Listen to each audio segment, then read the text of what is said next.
primeiramente quero agradecer a equipe do OCAP por me dar a possibilidade de apresentar aqui. Tá? Meu nome é Pedro Vinícius da Silva Brito, sou estudante de mestrado em Computação Aplicada pelo Instituto Nacional de Pesquisas Espaciais e orientando os professores e doutores Karine Rei Ferreira e Rafael Santos. E o meu trabalho ele é intitulado Integração de Índices Espectrais de Produtos Meteorológicos na classificação de uso e cobertura da Terra usando séries temporais de imagens e machine learning. Bom, as mudanças de uso e cobertura da Terra, elas têm impulsionado, é, é, diversos, catástrofes no mundo, como impactos, né, que têm gerado problemas como desertificação e, e, e, e fenômenos conhecidos como a seca verde, né, que é um dos causados no Nordeste, especialmente foi bastante colocado em pauta em Petrolina. E, diante disso, é importante a gente monitorar as mudanças de uso e cobertura da terra para que possamos ajudar, né, os líderes do governo nas tomadas de decisões. E uma maneira de realizar esse monitoramento é através de imagens de satélites, pois com o uso de imagens de satélite é possível imaginar uma grande área de maneira sinóptica e consistente ao longo do tempo. E o que se tem de mais inovador no uso de imagens de satélite é a maneira de estruturar esses dados, que é em cubo de dados de observação da Terra, que são matrizes quadridimensionais, onde as suas dimensões é a latitude, a longitude, o tempo e as bandas. E através desses cubos de dados é possível a gente extrair séries temporais e alimentar modelos de machine learning e deep learning para gerar produtos informativos de uso e cobertura da Terra. E trabalhos na literatura têm mostrado o uso de índices de vegetação, né, com um cubo de dados para gerar esses produtos. Por outro lado, não se tem um trabalho que tenha utilizado diversos índices com o objetivo de refinar classes diferentes, como, por exemplo, o índice de diferença normalizada de área construída, o índice de diferença normalizada da água modificado e índice de solo exposto. Além disso, produtos meteorológicos produtos meteorológicos têm mostrado uma forte relação com as mudanças de uso e cobertura da Terra, como precipitação e temperatura. E diversos produtos, né, são disponíveis aí, como diversas plataformas disponibilizam produtos como o IMED para precipitação e o GFS para temperatura. E o que tem em comum entre esses produtos é que eles são formados por diversas fontes de dados, como, por exemplo, estações meteorológicas, torres meteorológicas e constelações de satélites. Com isso também é notado na literatura um trabalho que junte índices espectrais com variáveis meteorológicas com o objetivo de refinar e melhorar as classificações de uso e cobertura da Terra. Diante disso, esse trabalho ele tem como objetivo avaliar o uso de diferentes índices espectrais e produtos meteorológicos para melhorar a acurácia de mapas de uso e cobertura da Terra usando séries temporais de imagens satélite e algoritmos de machine learning e deep learning. Bom, aqui nós temos a metodologia do trabalho, não se assustem. E, como podemos observar, inicialmente, né, foi utilizada a plataforma Terra Collect do Brasil DataCube para coletar as amostras para treinamento e validação dos modelos. As classes utilizadas foram vegetação de caatinga, agricultura, corpus hídrico, área urbana e solo exposto. Os anos classificados foram 2017, 2018, 2019 e 2020. O Terra Collect disponibiliza um CSV que serviu de entrada na plataforma CITES, escrita na linguagem R, e foi extraído das séries temporais que são os dados de entrada para os modelos. No primeiro experimento foi utilizado o NDVI e a banda Claude. A banda Claude ela foi utilizada para retirar aqueles pixels considerados ruidosos, né, com nuvem ou sombra de nuvens. E no segundo experimento foi utilizado o NDVI, o EVI, a banda RGB, as bandas RGB e a banda Claude. Já no terceiro experimento, foi utilizado como entrada os dados de temperatura e precipitação. Para poder utilizar esse dado de temperatura e precipitação, foi necessário fazer uma reamostragem desses dados para o tile do Sentinel, né, que é de onde veio os dados espectrais, e o número de pixels, e para ter a mesma escala temporal de 16 dias, foi calculado algumas métricas. Bom, à frente veremos, né, os experimentos que serão realizados. E, após obter esses dados de entrada, foi utilizado o modelo SOM, né, e a inferência bayesiana, que é o método da Lorena, para retirar amostras que são consideradas ruidosas, em que podem não dar uma classificação tão boa, ou melhor, atrapalhar a classificação. Bom, em seguida foi utilizado o CAFOD e o F1 Score para obter o modelo com melhor acurácia, né, o melhor modelo para classificação. Para o Randolph Forest foi variado o número de árvores e para o TMCNN foi variado o tamanho dos quernios. Em seguida foi feita a classificação, a suavização, a construção da imagem rotulada, o mosaico, a confecção dos mapas, a avaliação de precisão das imagens classificadas utilizando a técnica de área apoderada, né, que é a melhores práticas identificada por Lofson. E, por fim, foi feita a avaliação das mudanças de uso e cobertura da terra utilizando os diagramas aluviais. Bom, aqui nós temos os índices espectrais, né, que serão, né, testados a mais no trabalho. Alguns são disponibilizados pelo BDC, outros são computados localmente e outros são disponibilizados pelo programa Queimadas. Bom, aqui nós temos os resultados preliminares, né, e na figura 2 temos o percentual de confusão entre os grupos de agrupamento som. Foi utilizada a grade 9x9, foi a que teve os melhores agrupamentos e menos neurônios considerados vazios. E, como podemos observar, no primeiro e segundo experimento, as maiores confusões foram entre solo exposto e área urbana. Por outro lado, quando olhamos com o NDVI e os dados meteorológicos, as maiores confusões foram entre solo exposto e vegetação de caatinga. Bom, aqui nós temos a validação CAFODE dos conjuntos de treinamento dos experimentos, né, com o modelo Randolph Forest TMCNN. À esquerda, com o Randolph Forest, podemos observar que os maiores valores de acurácia ocorreram com 100 árvores para 2017, 2018, 2019 e 2020, e em 2018 com 500 árvores. Já no segundo experimento, podemos observar que todos os maiores resultados ocorreram justamente com 500 árvores. E no terceiro experimento, podemos observar que as maiores acurácias foi em 2017, 2018 e 2020, com 1.000 árvores, e 2019 com 1.500 árvores. Já com o TMCNN, podemos observar que no primeiro experimento, todas as maiores acurácias ocorreram com kernel tamanho 1x1. Já no segundo experimento foi com kernel 5x5 para 2017 e 2018, e para 2019 e 2020 com kernel 1x1. Já no terceiro experimento, com dados meteorológicos, podemos observar que 2017 e 2020 teve seus maiores valores com kernel tamanho 7x7, e 2018 em 1x1 e 2019 9x9. Bom, aqui nós temos nosso mapa classificado com o Randolph Forest para o primeiro experimento. Como podemos observar, de modo geral, teve resultados bons, porém podemos também observar que em 2017 teve uma maior confusão, né, na região A, que era para ser classificado como solo exposto, foi classificado como área urbana. E em 2020, podemos observar que conseguiu detectar também áreas de corpos hídricos, que não foi visto nos outros anos, pode ser justamente por ter tido um maior volume de chuva nesse ano. Aqui nós temos a classificação com o Randolph Forest, né, para o primeiro experimento ainda. Como podemos observar em 2019, com o TMCNN, teve uma maior confusão ali na região C que não tinha antes, para 2019. Uma área que era para ser classificada como solo exposto foi classificada como área urbana, e em 2020, uma área que era para ser classificada como uma vegetação menos arbustiva foi classificada como solo exposto.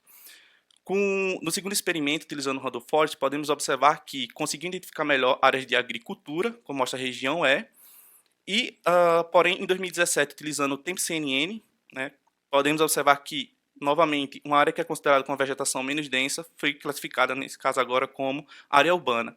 E na região G, em comparação aos resultados anteriores, podemos observar que teve uma melhor detecção de vegetação arbustiva. Bom, aqui nós temos o uso com dados meteorológicos. De modo geral, podemos observar que teve uma confusão entre a vegetação menos densa, né, da região, colocada como solo exposto aqui pela classificação. Porém, podemos observar que conseguimos fazer algo que quem trabalha na Caatinga sabe que é muito difícil, que é separar solo exposto de área urbana. E como podemos ver aqui, isso foi possível. Utilizando o TMCNN, podemos observar que conseguiu detectar também mais áreas mais área urbana que não tinha antes. Bom, aqui nós temos resultados das acurácias, tá, utilizando no primeiro experimento. Como podemos observar, o TMCNN teve o melhor resultado em 2017. Ambos tiveram o mesmo resultado em 2018, 2019 foi o Randolph Forest, e em 2020 novamente tiveram os mesmos resultados. Já no segundo experimento, podemos observar que o Randolph Forest teve o melhor resultado. Em 2018 foi o TMCNN, em 2019 ambos tiveram o mesmo resultado, e em 2020 o TMCNN. Bom, no terceiro e último experimento, podemos observar que o Randolph Forest teve o melhor resultado em 2017 e 2018. E ambos tiveram o mesmo resultado em 2019 e 2020. Bom, aqui nós temos os mapas aluviais, né, e como podemos observar, de modo geral, teve, né, uma mudança não esperada, né, que foi de 2017 a 2018, a área urbana passou para outras classes, e podemos observar também que solo exposto teve variações durante todos os anos, o que é esperado por causa da sazonalidade da região, e, por último, podemos observar que a agricultura se manteve bem estável e teve um grande aumento de 2019 a 2020. Diante disso, temos como conclusões finais que os mapas classificados com apenas NDVI apresentaram maior confusão entre as classes área urbana e solo exposto em comparação aos outros experimentos, principalmente no ano de 2017. Os mapas usando NDVI, EVI e bandas RGB mostram melhor identificação de regiões de agricultura, tanto com o Random Forest quanto MCNN, e os mapas gerados com NDVI, temperatura e precipitação, apresentaram melhor separação entre as classes solo exposto e área urbana, porém, maior confusão entre as classes solo exposto e vegetação de caatinga, em comparação a outros experimentos. Temos aqui algumas referências e muito obrigado.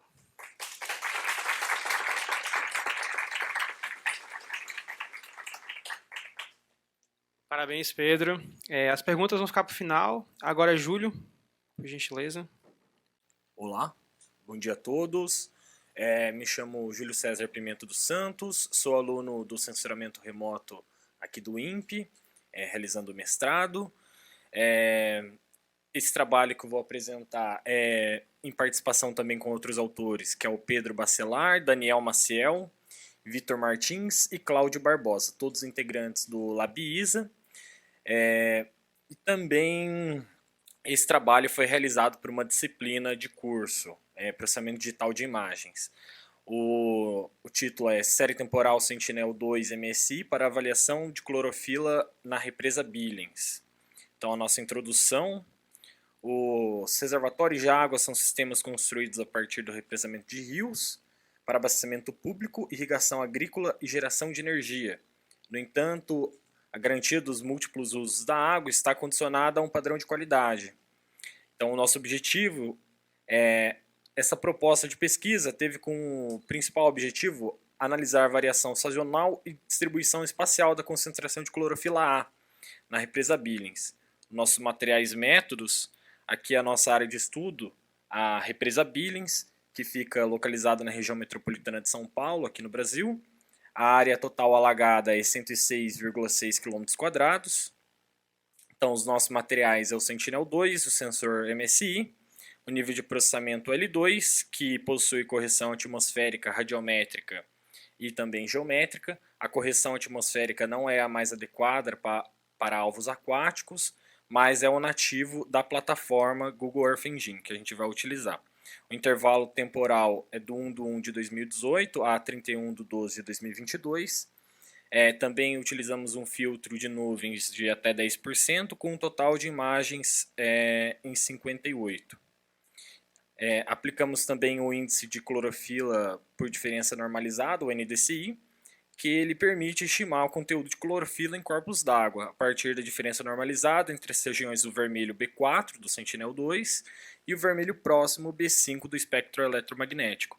Tem a fórmula do cálculo e também um gráfico demonstrando as feições do coeficiente de absorção específico da clorofila A, onde está a seta vermelha. Então aqui o nosso fluxograma, que resume toda a metodologia. Os passos de 0 a 2 já são nativos do GEE. Então, a base de dados do Sentinel-2 MSI, o download das imagens e correção atmosférica, é só solicitar através do código. No passo 3, a gente recorta a área da represa com o polígono cedido pela ANA. No passo 4, aplicamos o índice, daí a gente vai ter 58 imagens com os valores de pixels variando entre -1 e 1. Aplicamos um limiar de 0,25, descrito pela literatura do NDCI, que já é o suficiente para classificar acima com uma alta concentração e chamado de Bloom. O passo 5, a gente cria uma série temporal de Bloom, então possuímos 58 imagens com apenas os valores de sim ou não, tem Bloom ou não. O nosso primeiro produto é um mapa de frequência da clorofila, com os valores entre 0 e 58, que é o número total de imagens. O passo 7, a gente aplica alguns métodos estatísticos, sendo a regressão linear e o ajuste linear. E o passo 8 é um produto de uma imagem, sendo os valores do pixel entre -90 a 90, que tem relação com a equação da reta. Então, os nossos resultados, só para uma visualização e também pesquisa exploratória, realizamos à esquerda um GIF, passando toda a série temporal com a aplicação do índice. Então, a gente consegue visualizar uma variação de intensidade e distribuição, sendo em verde mais escuro os maiores valores do NDCI, e em amarelo claro ou um quase marrom claro o NDCI baixo. E à direita temos um passador. Ambos foram gerados através do Google Earth Engine e a ideia é apenas visualizar como é o comportamento da área de estudo. Então, visualmente, a gente separou em 3 grupos, sendo em vermelho a maior intensidade e variação, e que também é próximo da barragem da Billings e maior concentração urbana. Em amarelo, um intermediário, e em verde, que é a maior parte da represa, com uma baixa aparição de clorofila ou NDCIs com valor baixo. Então, nosso primeiro produto, uma frequência de Bloom, seguindo o mesmo agrupamento, temos os maiores valores próximos da barragem, agrupados ali em vermelho. Os valores da legenda são os valores em vermelho próximos de 58 e a verde os menores valores chegando a 0. Também extraímos os dados do mapa e passamos para uma planilha eletrônica gerando o gráfico e classificamos entre 10 e 10 a questão de frequência e conseguimos visualizar que a frequência de 0 a 9 possui 47,21% de toda a área da represa. Então, é possivelmente esse grupo em verde. Então, o nosso ajuste linear, a gente consegue ver a tendência se ela irá reduzir em verde, em amarelo, se ela vai se manter, ou em vermelho, se ela irá aumentar. Então, os agrupamentos se mantêm também. Os próximos da barragem são de aumento da aparição de Bloom. O intermediário, que também está em amarelo, tem uma oscilação entre verde e amarelo. E no agrupamento em verde está principalmente em amarelo. Temos também ali na seta um corte abrupto dessa variação de verde para amarelo, que é uma passagem controlada da água. Acima, que está em amarelo, é uma água constantemente limpa, então por isso que ela mantém uma tendência de se manter. E abaixo já é uma água sem nenhum controle. Então a nossa regressão linear, ela é um método um pouco mais robusto, mas teve resultados que não conseguiu separar esse limiar entre a água limpa, sempre limpa, ou a água naturalmente contaminada ali. Naturalmente não, né? Mas contaminada. Possui a mesma legenda do ajuste linear, mas a gente consegue avaliar que na regressão linear tem uma confusão muito maior do que no ajuste linear, mesmo sendo um método melhor, possivelmente pela natureza dos dados. Então, a nossa discussão, através da aplicação do NDCI, podemos observar as alterações da água pelas imagens Sentinel-2 MSI e as variações ao longo do tempo pelo GIF visualizador de imagens. Podemos distinguir espacialmente 3 grupos de concentração de clorofila A, 47,21% do reservatório Billings houve entre 0 e 9 detecções de Bloom. O efeito de borda, ilhas e pontes, eu cortei um pouquinho da apresentação, mas eles aparecem também classificados como Bloom, mas é um erro. Então, utilizamos o conhecimento prévio sobre a represa e podemos conferir que os resultados das metodologias foram coerentes conforme esperado. Houve também divergências entre o ajuste linear e a regressão linear. O ajuste linear resultou valores tendendo a 0, a regressão linear resultou valores um pouco mais distantes de 0, sendo um pouco discutido isso aqui. A natureza oscilatória dos dados ao longo do tempo poderia ser explicada por outros métodos estatísticos, por uma melhor análise conforme o ajuste linear e a regressão linear. Então, as nossas conclusões: foi satisfatório o uso do NDCI para relacionar a concentração de clorofila A na água. Foi possível detectar o Bloom com um limiar de 0,25, contabilizar a frequência de uma série temporal do Sentinel-2 MSI. A aplicação do ajuste linear e regressão linear divergem em alguns casos, mas escrevem a tendência coerentemente no total. Então, aqui as nossas referências e muito obrigado.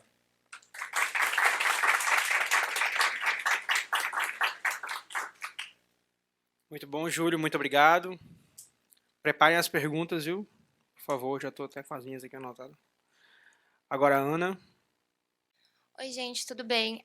Meu nome é Ana Clara, eu também faço parte do Lab ISA, faço, então, mestrado em censuramento remoto, meu orientador é o Cláudio Barbosa, e eu vou dar andamento no que o meu colega estava falando, vou explorar alguns índices espectrais antes de chegar no NDCI. Bom, esse projeto ele foi criado na disciplina de Introdução à Programação, e junto com os meus colegas, que não puderam estar aqui hoje, mas eles me autorizaram, então estou aqui apresentando para vocês. Queria agradecer a Karina e ao Rafael por terem me ajudado a desenvolver. Pronto, muito melhor. Bom, a apresentação ela vai ser dividida, então, numa breve introdução, no objetivo geral e no desenvolvimento e dos resultados que a gente obteve com isso. Quer dizer, um dos resultados, né? Bom, primeiro, o projeto desenvolvido ele é uma ferramenta, então, né, de processamento de imagens, de sensoramento remoto, baseadas em Python, que ele fornece uma maneira eficiente de computar e de analisar, então, esses índices espectrais, oferecendo uma interface de comando CLI intuitiva e com funcionalidades avançadas para integração com o ambiente Jupyter. O objetivo geral do trabalho foi, então, desenvolver a construção, né, de uma ferramenta em linguagem Python para a computação de índices espectrais de vegetação e de água, a partir de imagens de sensoramento remoto disponíveis no Brasil Datacube, fazendo um link assim com imagens de maior fácil download e acesso. Bom, o desenvolvimento. O desenvolvimento ele vai ter algumas etapas, e a primeira foi a configuração desse ambiente, que é a instalação do próprio Python, a criação de um ambiente virtual, a instalação de bibliotecas como NumPy, Pandas e Matplotlib, a integração com o Brasil Datacube, que é um dos pontos chaves na época desse projeto, que ele precisa de uma autenticação, que é configurar, né, para poder acessar esses recursos na plataforma com o token, acesso às imagens de sensoramento remoto e download e processamento de imagens. Não necessariamente era necessário fazer o download das imagens. Era possível pegar diretamente e aplicar em cima do retângulo envolvente. Bom, o cálculo dos índices espectrais ele foi desenvolvido de funções documentadas já e baseado nas bandas espectrais de cada imagem. Como meu colega falou anteriormente, a gente usa bandas específicas, né, para cálculo, levando em consideração o comprimento de onda. Então, a gente avalia, né, qual o melhor comprimento de onda para usar em cada índice. Bom, a integração com o NumPy ela foi feita o uso de matrizes bidimensionais de bandas espectrais, ou seja, a gente transformou as imagens em matrizes para poder trabalhar melhor com elas. A integração com o ambiente Jupyter, que é a demonstração e a visualização, utilizando as bibliotecas Pandas e Matplotlib, e a filtragem por área de aplicação. Ou seja, a pessoa que tem acesso a esse pacote, ela pode tanto usar para a área de vegetação quanto para água. Para solos não foi desenvolvido nada, e como o meu intuito é a aplicação em águas interiores, eu vou explorar melhor depois qual a melhor aplicação, qual o melhor índice que existe para águas interiores, né? No meu caso. Bom, essa aqui é uma demonstração e visualização da ferramenta em espectro. Esse foi um índice que eu pedi, né, para esse pacote executar, que é o NDVI, um índice muito usado. Acho que todo mundo já teve acesso a ele em algum momento. E aqui ele plota dessa forma para um retângulo envolvente, trazendo uma escala, né, que ele pode ir as variações dele. Bom, aplicação do índice espectral NDCI. Esse já é um gancho, porque na época eu ainda não sabia, né, qual seria o que eu iria defender com mais afinco nessa minha tese, mas a gente definiu que o NDCI é uma coisa muito importante para o que eu estou estudando, que são as florações de algas. Mas diferente do meu colega, a minha área de estudo, ela está apresentada ali na figura. Ela é um corpo hídrico que fica localizado no interior do estado de São Paulo, chama Promissão. Ela também possui uma barragem, logo no começo dela, o que faz com que haja algumas florações esporádicas ao longo do tempo. Bom, um pouco diferente das imagens do Brasil Datacube, essa imagem que eu estou usando agora é uma imagem harmonizada do Landsat do Sentinel, e ela foi harmonizada, foi feita a correção atmosférica pelo Acolyte, que um amigo falou que no Brasil Datacube, a correção que a gente tem não é para aplicações em águas interiores ou águas em gerais. Então, a gente optou por fazer a nossa própria correção, que faz a correção atmosférica, correção de glint e de nuvens. E eu fiz essa harmonização, né, só para o meu corpo hídrico, para a imagem não ficar tão pesada, e eu consegui trabalhar com melhor facilidade em cima dela, que não é tão fácil assim. Aqui é o plot do índice do NDCI, então ele vai variar, né, ao longo do corpo hídrico. As partes mais verdes, elas indicam pontos de florações maiores. Como vocês podem ver, logo acima existe a barragem. Então, do mesmo modo anterior que foi falado, perto das barragens é onde acontece mais as florações, porque é onde a gente tem mais tipos de resíduos, tanto orgânicos como inorgânicos. E também na curvinha, no final da barragem, que é onde fica a famosa curva de rio, né? Onde para tudo. E aqui é um plot do meu valor, né, de NDCI ao longo das minhas coletas de campo, que o Labisa fornece um banco de dados com coletas in situ. Então, a gente faz uma comparação do índice do NDCI como uma proxy para florações de algas. Então, a gente avalia o NDCI em relação à clorofila A presente. É isso. Obrigada.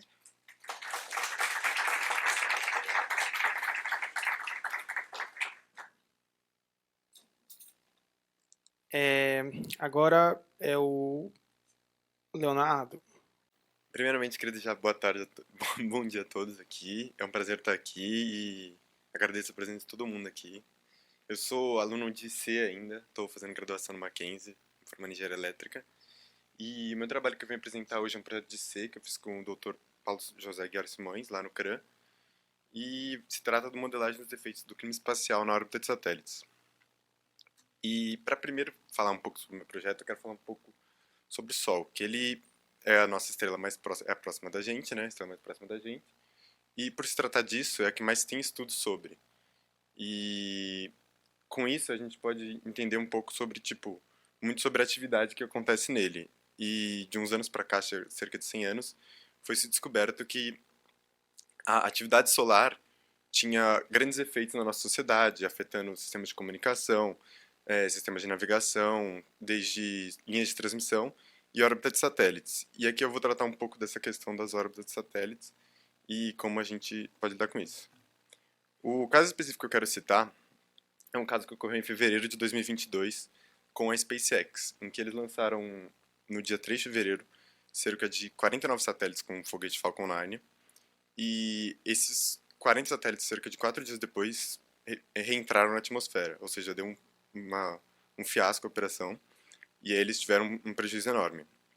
O ponto que eu quero entrar é o seguinte: o problema desses satélites LEO, que seriam satélites de baixa órbita, na órbita mais próxima da atmosfera, seria que esses satélites eles sofrem muito com os efeitos do clima espacial, principalmente se você olhar na questão pelo fato de eles estarem na termosfera, que é a região mais afetada pelos efeitos do clima espacial.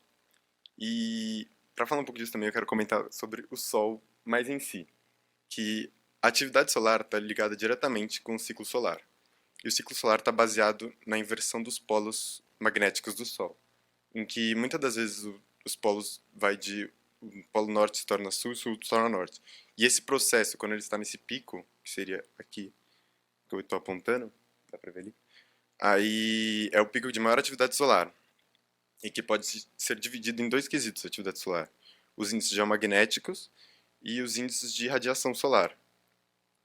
E agora eu vou explicar um pouquinho de o que é cada índice, para contextualizar um pouco. Os índices geomagnéticos acabam sendo muito a questão de ejeções de massa coronal e questão de explosões solares e vento solar.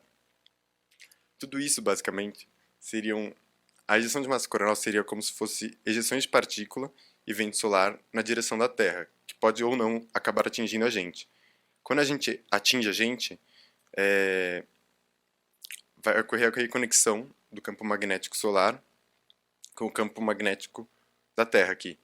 E, consequentemente, afetar toda a nossa questão e gerar tempestades geomagnéticas na alta atmosfera. Essas tempestades acabam, por sua vez, atrapalhando as correntes na alta atmosfera. E essas correntes geram efeito Joule. Esse efeito Joule pode acabar aumentando a densidade local e a expansão da atmosfera. Isso está diretamente ligado aos efeitos aos satélites. Outro ponto interessante a citar é a questão da atividade de irradiação.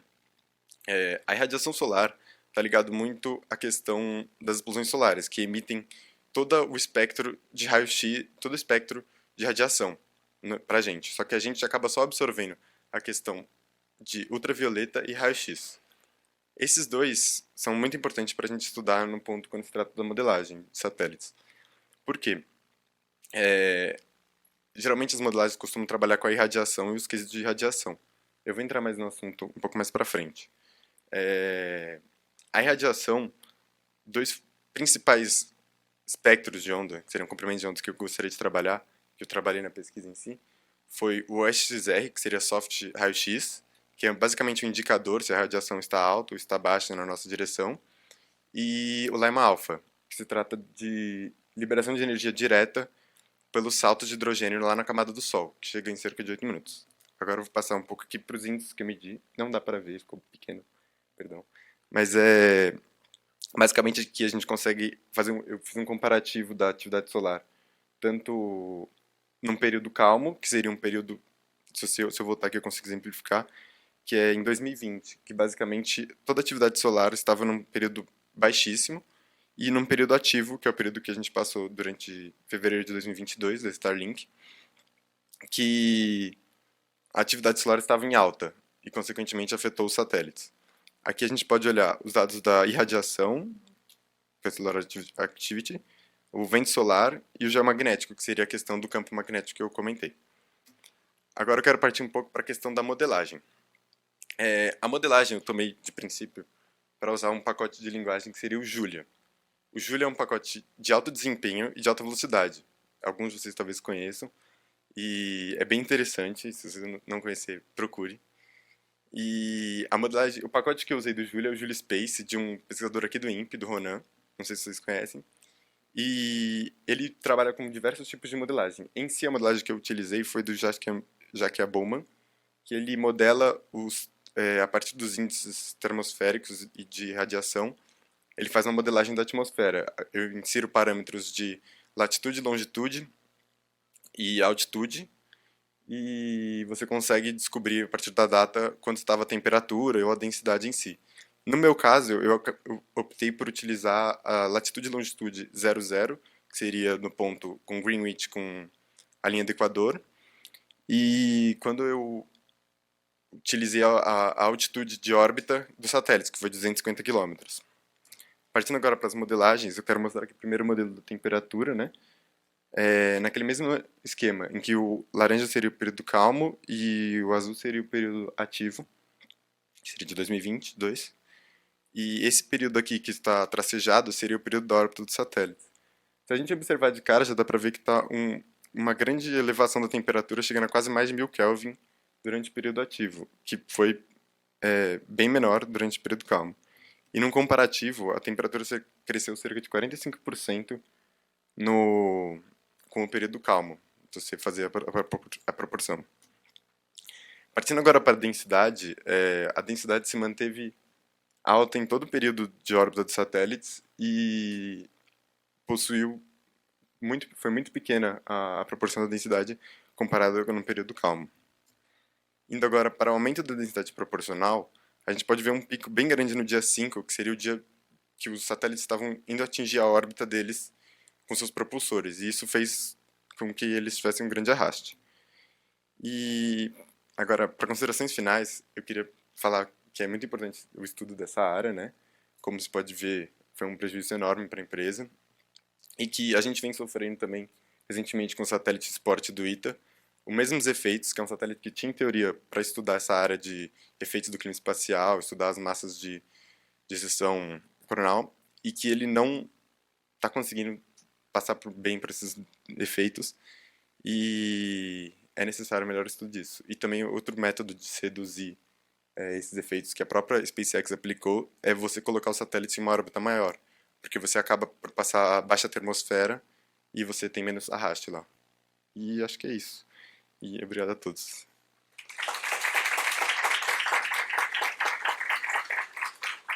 Aí, e-mail para qualquer coisa, qualquer contato aí. Obrigado. Pessoal, a gente vai passar para a parte de sessões. Só queria parabenizar, assim, em particular, o Leonardo, né, Léo, porque por ser um aluno de iniciação científica, né, e está vindo apresentar um trabalho num workshop, então isso é muito legal mesmo. Parabéns pela iniciativa. Bom, perguntas. Diz primeiro para quem você quer perguntar, tá bom? Só para a gente poder dar o microfone pro palestrante. Oi, bom dia, tudo bem? Meu nome é Wesley, minha pergunta é para o Pedro.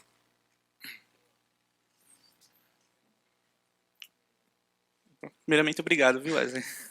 Ô Pedro, vendo o seu trabalho, eu vi ali que, como proposta, você buscou integrar um produto meteorológico para classificação de imagem.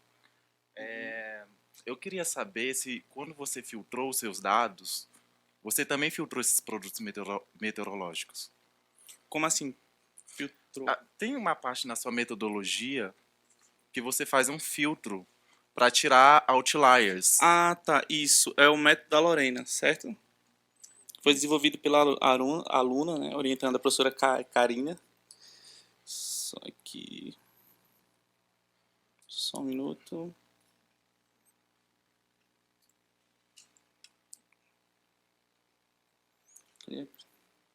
Faz tempo que eu não uso essa versão aqui do Word. Só um minuto.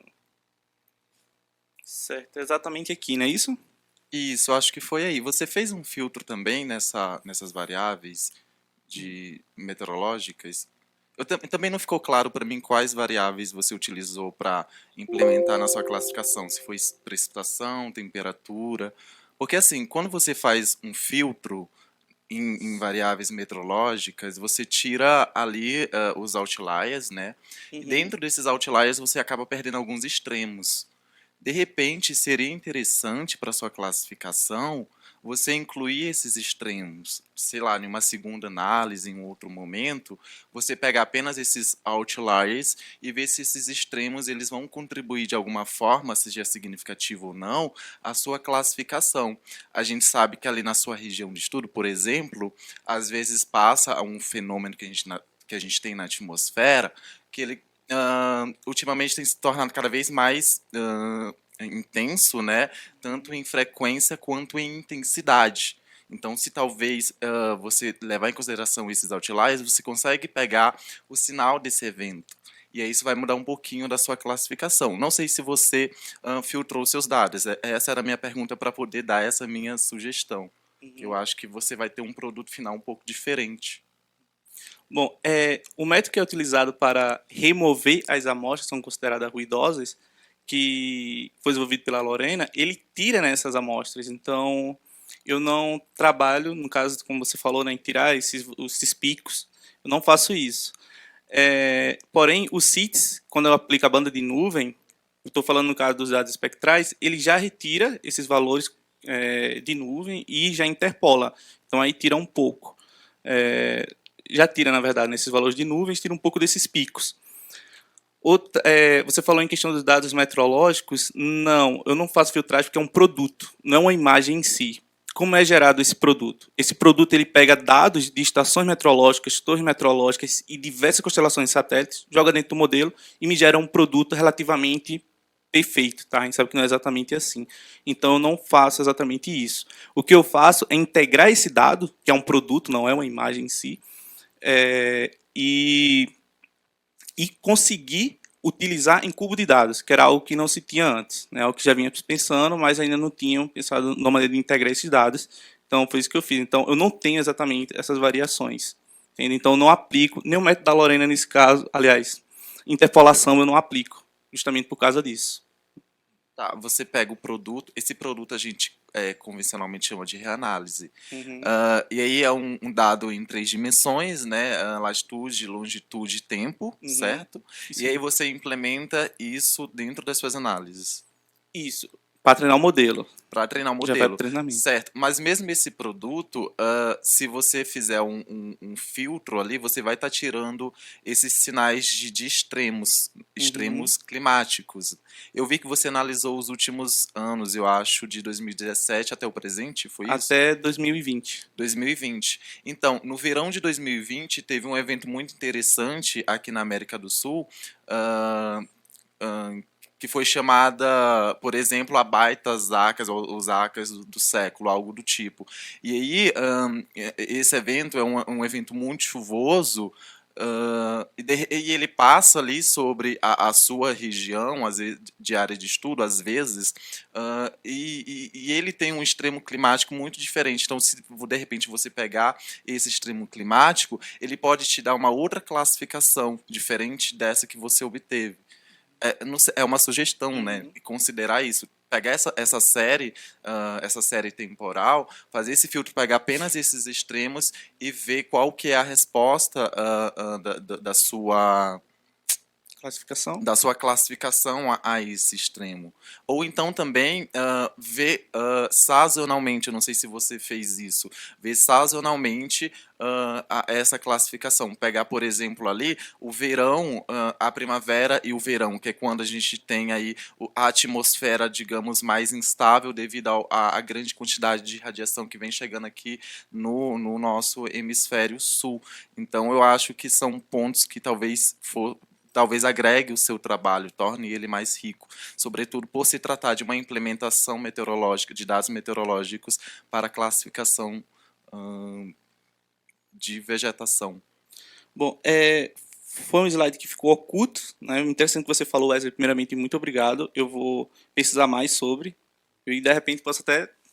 espero que você permita eu lhe procurar para a gente conversar um pouco mais sobre isso. Tá? Claro. É a primeira vez que eu estou trabalhando com dados meteorológicos com esse produto. Estou aberto aí para aprender o máximo e melhorar o máximo possível.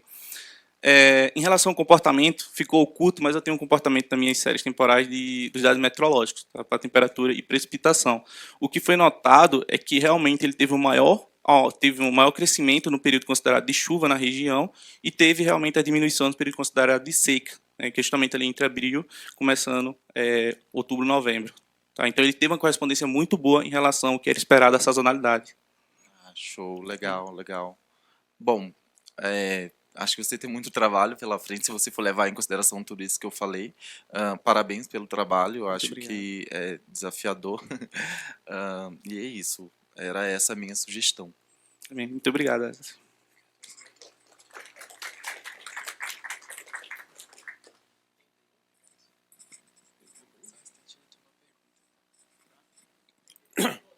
Oi, eu queria fazer uma pergunta rápida para Ana Clara. Oi, Ana Clara. Você de assessoramento remoto... Tudo bem? Você de assessoramento remoto está explorando todo esse arcabouço que a gente tem de ferramentas aqui no INPE, mais ferramentas desenvolvidas fora, Python, tudo isso. E você, em um momento da sua apresentação, você falou, porque fazer de outra maneira daria muito trabalho. Eu entendi isso. É uma pergunta meio subjetiva. O que você está achando de usar todas essas ferramentas de computação? Quanto você acha que eu consegui adiantar da pesquisa mesmo, usando as ferramentas já prontas? Muito. Enfim, essa parte da computação, eu acho que é a parte onde eu estou mais fora da minha zona de conforto. E quando eu vi a oportunidade de apresentar, conversei com o Luan, eu achei interessante. Por quê? Porque uma coisa que eu fiz no meu primeiro período ainda fazendo matéria, ainda é muito presente no meu dia a dia.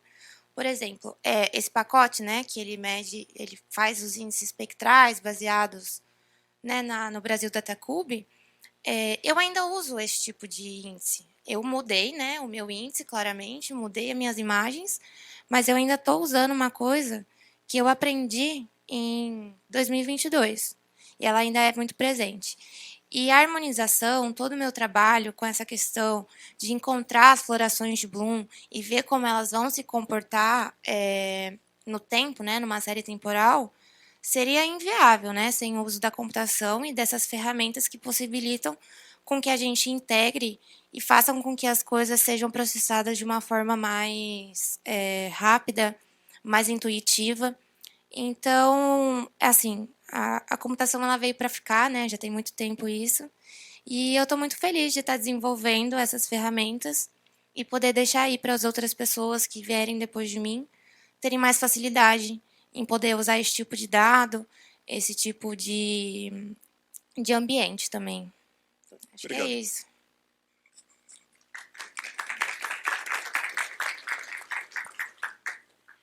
Pessoal, alguém tem mais alguma pergunta? Alilu, só um instante. É, Só um instante, tá? Eu já passo a pra gente está você. com o tempo um pouquinho apertado também, só a última pergunta, tá? Tá Aí bom. qualquer coisa, se quiserem perguntar mais, acho que haverão outros momentos com o pessoal da sessão técnica e também tem o e-mail do pessoal. Fica à vontade. Bom dia, eu sou Haroldo de Campos Velhos, sou professor da CAP. Primeiro, cumprimentar todos os que deram aqui, fizeram as apresentações, mas eu queria pedir 2 esclarecimentos para o Leonardo, que fez a última apresentação. Aqui, como é um curso de computação, Leonardo, seria interessante que tu fizesse um pequeno esclarecimento, em primeiro lugar, o que é termosfera? Eu não sei se todo mundo... Aqui, quando falo em atmosfera, nem sempre é termosfera. Segundo, quando tu mencionaste densidade, tu precisa dar uma explicação. Que densidade nós estamos falando? É densidade eletrônica? É densidade de íons? É densidade de moléculas de oxigênio? Enfim, que densidade está falando? E dá só uma palavrinha do que significa termosfera. O que tem de diferente da termosfera, da ionosfera, da magnetosfera e da, sei lá, da outra esfera que tem por aí. Primeiramente, obrigado, né, pela pergunta. E eu não botei muita questão da termosfera, porque eu tava meio confuso com o tempo, se não dá o tempo, tudo, aí eu fiquei meio confuso, tudo. Mas termosfera é basicamente a camada que tá entre a exosfera e a... Não lembro qual de baixo, É mas... uma das camadas da estratosfera. É, uma das camadas da estratosfera. A termosfera é a principal camada que se diz na questão de temperatura em si, porque ela possui não muitos átomos, mas possui grande quantidade de hidrogênio e oxigênio. E esses átomos em si são facilmente ionizados. Essa ionização pode acabar aumentando a densidade dessa forma, que os átomos ionizados possuem maior densidade, entendeu? É isso basicamente que dá. E por isso que ela é chamada de termosfera, pela questão de essa densidade aumentada tem relação com a temperatura aumentada. Não sei se... E a densidade de que densidade do que tu estás densidade mencionando? dos átomos. Os átomos possuem maior densidade, ficam mais densos e acabam expandindo, e dessa forma expande o ar de lá, entendeu? Tá, dá uma olhadinha nisso. Tá bom, obrigado. Eu agradeço pela pergunta.